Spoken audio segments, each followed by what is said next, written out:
In this video, I want to talk about how the most important factor in helping Trump return to the White House just might be what's going on with the Democrats, and more specifically, the far left. Because while it's easy to focus on how the political right in this country is coalescing around Trump in an effort to bring him back into power, an equally and perhaps more powerful force is how far left policies are pushing many Americans away from supporting the Democrats.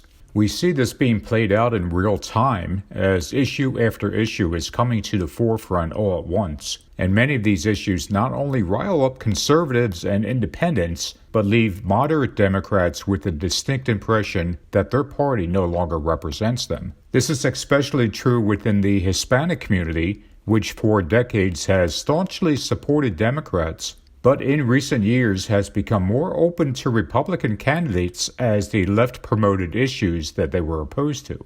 One recent example was the usage of the term Latinx by Democrats in outreach efforts to the Hispanic community. This gender-neutral term first began to gain traction among academics and activists on the left who preferred it over the more traditional Latina and Latino.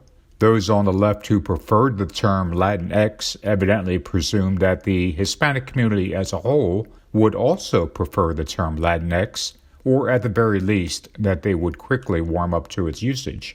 Much to the shock of the Democratic Party, a major survey showed that only 2% of Hispanics identified as Latinx, while 40% said the term actually offended them to some degree, and another 30% would be less likely to support a candidate or organization that employed it. The survey was conducted by a firm specializing in Latino outreach and also revealed that within the Hispanic community, 68% preferred to call themselves Hispanic and 21% favor Latino or Latina to describe their ethnic background. Another example of how out of touch the Democratic Party is with most Americans is the controversy over whether transgender athletes should be allowed to compete on the sports team of the gender they currently identify with. A Gallup survey found Americans preferred restricting participation to one's gender at birth 62% to 34%. A newer YouGov poll from March echoed that, as 49% opposed allowing transgender children to play on teams of their gender identity, with only 29% supporting it.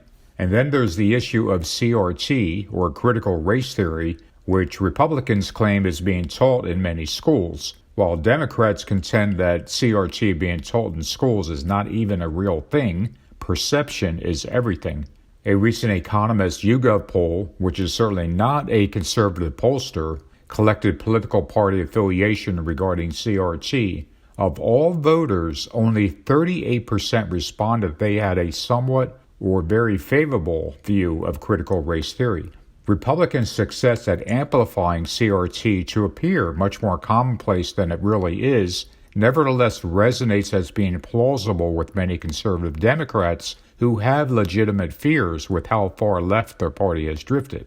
And many of these same conservative Democrats are also pro-life, an issue that puts them squarely at odds with how the party has reacted to the recent leak of the Supreme Court draft about Roe v. Wade. Accusations of who exactly leaked the draft has ranged from it possibly being a liberal clerk who wanted the word out so as to stir up outrage on the left, to a conservative in the know who wants to spread the good news to the pro-life community. And when Roe v. Wade is finally overturned later this year, which it almost certainly will be, you know who will take full credit. And in this particular case, Trump will be right, as it will be his picks for the Supreme Court that resulted in this decision, which of course will make Trump even more beloved among conservatives, especially pro-life voters, who will see him as finally being able to achieve something that no other Republican president was able to. And this certainly points out the contrast among both parties. While Republicans are coalescing around Trump, who keeps gaining in power because of things like the Supreme Court leak, Democrats, by contrast, are promoting issues that often the majority of Americans simply don't agree with. And while the GOP has taken steps toward ensuring that Trump wins the 2024 election, even if he doesn't really win the 2024 election, the Democratic Party is fractured on many issues and outright incompetent on others. It's the combination of those two things, Republicans rallying around their golden idol, and the Democrats rallying around issues that alienate some of their own supporters, that will result in Trump's returning to power, one way or the other.